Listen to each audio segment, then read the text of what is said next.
Welcome to Kat Has Questions, curiosity, stories, and the strange corners of everyday life.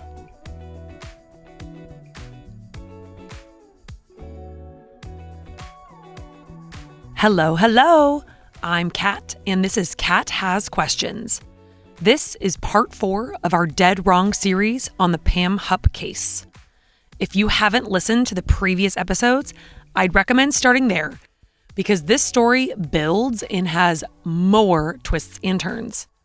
In the first few episodes, we talked about the night Betsy Faria was killed and how Pamela Hupp became the most trusted voice in the room, and how her husband was convicted and acquitted. In episode 3, the motive behind Betsy Faria's murder collapsed. The insurance policy, the cancer diagnosis, the urgency that never existed. Tonight, we're talking about the moment the entire case finally broke. We're talking about another innocent victim in Pam Hupp's orbit. Part 4 of Dead Wrong, another death. Pamela Hupp called police and said she had been kidnapped. She said a stranger forced his way into her home. She said she was bound, threatened, and driven away. She said she escaped only because she begged for her life. If that story were true, it would change everything. It would mean Pam Hupp was a victim. It would mean she had been targeted. It would mean Betsy's murder existed in a world far larger than anyone realized. There was just one problem. This time, the story didn't survive even the most basic scrutiny. Unlike earlier investigations, officers immediately treated this report as a crime requiring rapid verification rather than taking her word for her whereabouts. In August of 2016, nearly 5 years after Betsy Faria was killed, Pam Hupp contacted police with an alarming claim. She said a man had shown up at her home. She said he'd forced his way inside. She said he kidnapped her. According to Pam, she was restrained, driven away from the house, and threatened with violence. She said she talked her way out of being killed. She said she eventually escaped. On its face, it was a terrifying story. A violent stranger, a narrow escape, a woman who had already lost a close friend, now facing her own possible death. If investigators believed it, Pam would once again be positioned as a victim. Someone acted upon, not someone acting. And initially, police listened, because that's what you do when someone reports a violent crime. Pam's 911 call reflected a familiar structure. She narrated events clearly, she framed herself as a survivor, and she provided a complete explanation before investigators even asked for one. The call focused on her experience, what happened to her, what she endured, and how she escaped. Unlike Russ Faria's 911 call years earlier, Pamela's call did not unfold in confusion. It did not evolve as understanding dawned. It arrived already shaped, already interpreted, already ready. The danger had a beginning, a middle, and an end. But from the outset, investigators documented inconsistencies in Pam's account that required immediate corroboration, including her movements, timing, and method of escape. Not long after, police received another 911 call. But this one wasn't from Pam. It was from Carol, Louis Gumpenberger's sister. Carol wasn't narrating a crime that happened to her. She was reporting that something was wrong, that her brother hadn't come home, that she was worried. Her call didn't explain anything. It asked questions. It expressed concern without conclusion. It did not offer a theory. One call told a story, the other raised an alarm. And unlike Pam's call, Carol's concern could be verified independently. Louis was missing. Then Louis was found. This is where the investigation diverged from the past, because this time there was an external witness. Someone outside the narrative. Someone who wasn't explaining violence, but discovering it. In later interviews, Carol would describe another detail that stood out to investigators. Before Louis was killed, Pam Hupp had contacted him. But according to Carol, Louis's sister, Pam did not initially identify herself as Pam. She had actually told Louis she was Kathy, who was a producer from NBC's Dateline, which is super freaky because a producer from Dateline NBC was working on Betsy's case, and so she had been in contact with Pam. And this is now Pam apparently impersonating her for her own gain. Pam said she was working on a story. She said she needed his help. She said she wanted to talk. Lewis trusted that explanation because it sounded official, because it came with a recognizable name, because it didn't sound like a threat. Carol told investigators that her brother believed he was helping with a television interview, that he thought he was meeting someone connected to the media, that he had no reason to be afraid. And this detail matters, not because it proved guilt on his own, but because it explains access. It showed how easily Pam could step into a role that carried authority, how she could borrow credibility, and how she could manufacture legitimacy without force. And once investigators understood how Lewis had been approached, the kidnapping story became impossible to sustain. So, while Pam was telling her story to the police were already working another scene. Louis Gumpenberger was found dead. Lewis was a man with cognitive disabilities. He lived a quiet life. He relied on routine and trust. He had been shot at Pam's house. The scene contained elements commonly associated with staging, including an implausible ransom demand and inconsistencies between the physical evidence and reported sequence of events. The scene suggested something staged, a narrative that didn't quite fit the physical evidence. Investigators quickly realized these two events, the alleged kidnapping and Lewis's death, were connected. This wasn't random violence. It wasn't chaos. It was construction. And unlike the first case, the construction was sloppy. So this is what police determined to be the sequence of events in Louis Gumpenberger's murder at the hands of Pam Hupp. So this is based on court documents, indictments, and investigative reports. So before the murder, Pam Hupp identified Louis Gumpenberger as a target, a socially isolated disabled man who she could manipulate. Pam Hupp befriended Louis and portrayed herself as a helpful acquaintance. She acquired knowledge of his schedule, convinces him that she will help with errands, or he'll help her with errands, something along those lines, exploiting his trust and social isolation, like I said. She offers a ride or assistance and presents herself as trustworthy, potentially reminding him of prior interactions. Louis agrees, unaware of any danger. So Pam drives Louis to Pam's residence in St. Louis County. Pam controlled the environment. She ensured there were no witnesses and that Louis would be isolated inside her home.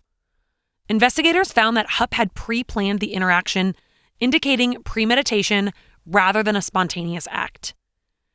Police determined that Hupp stabbed Louis multiple times.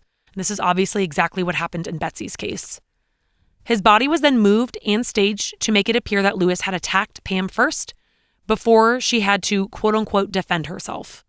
The injuries were inflicted in a way that suggested a struggle, but were orchestrated to mislead investigators.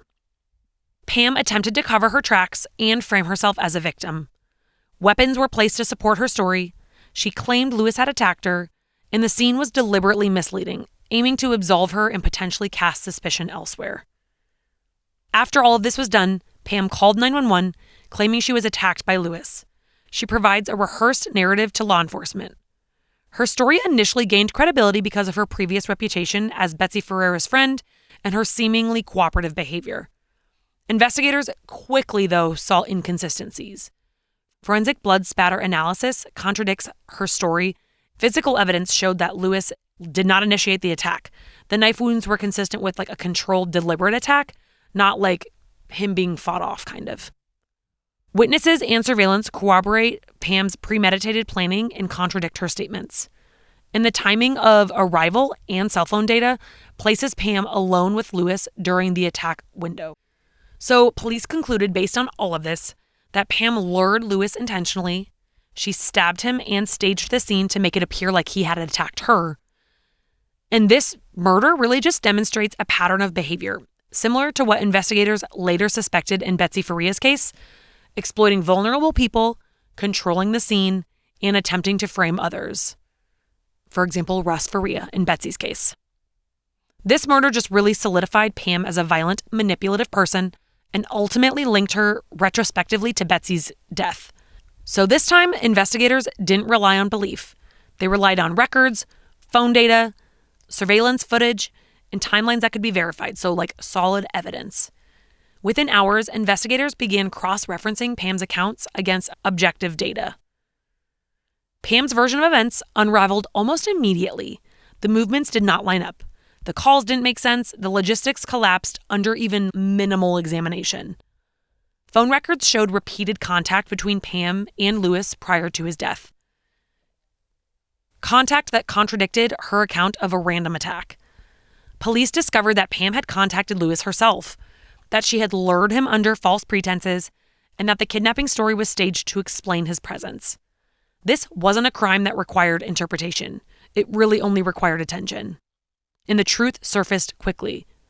Pam Hupp was arrested. The speed of the arrest reflected the strength of the corroborated evidence, not confession or testimony. Another thing to note that most people don't realize, like for 911 calls, it can start recording before they pick up. But during the call, so when she had called police, there was like noise in the background and she was obviously like wanting to sound frantic. However, prior to them picking up, there was no struggle. It was just like silent. So she literally was just like waiting in silence until the call got picked up. But what she didn't realize is it was already being recorded prior to when she thought they were listening to her. And there was no sounds, no like panic or heavy breathing or anything like that. Once Pam was in custody, the similarities became impossible to ignore. Control, manipulation, a carefully constructed narrative designed to position her as either a helper or a victim. In both cases, Pam relied on trust. She attempted to explain violence through story rather than evidence. She believed she could control how the events were understood. Another thing I should mention, the wild reason that they think she committed this murder at all was to divert attention from her potentially being a suspect in Betsy's case.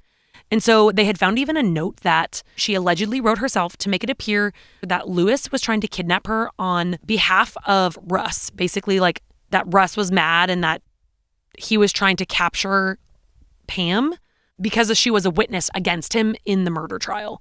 So literally this whole thing was supposed to be diverting attention from her as a suspect in Betsy's case. This time, police questioned her. This time, the story didn't get the benefit of the doubt, and it didn't replace the investigation.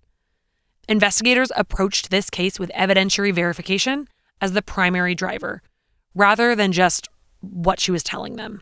And once investigators accepted that Pam had murdered Louis Gumpenberger, they were forced to look backwards at the case that they thought was solved. The arrest of Pam for Lewis's murder sent shockwaves through the justice system. If Pam Hupp was capable of orchestrating one murder, then the assumptions made in Betsy Faria's case had to be reconsidered. Investigators reopened Betsy's file. This reopening was procedural, triggered by new evidence linking the same individual to a second homicide. Prosecutors reviewed testimony that had once seemed airtight. Statements that had been treated as truth now looked different in hindsight.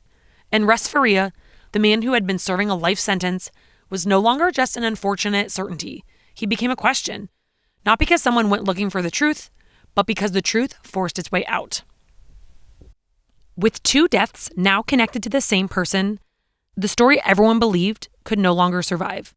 The focus shifted, the certainty cracked, and the case that had once felt finished was suddenly wide open again. Once investigators accepted that a second murder had been staged through her manipulation, the original conviction could no longer be treated as reliable. And it also made everyone wonder, what else was Pam Hupp capable of? And guys, I wish I didn't have to say this again, but there is still some more to this story that I will have to share with you in the last episode. So I have a little special present. Our 5th and final part of the Dead Wrong series, Part 5, will be actually coming out today. So sources for this episode are listed in the show notes, and I'll see you guys soon. Thanks for listening to Kat Has Questions. If you liked this episode, follow the show and share it with someone who loves a good spiral. See you next week.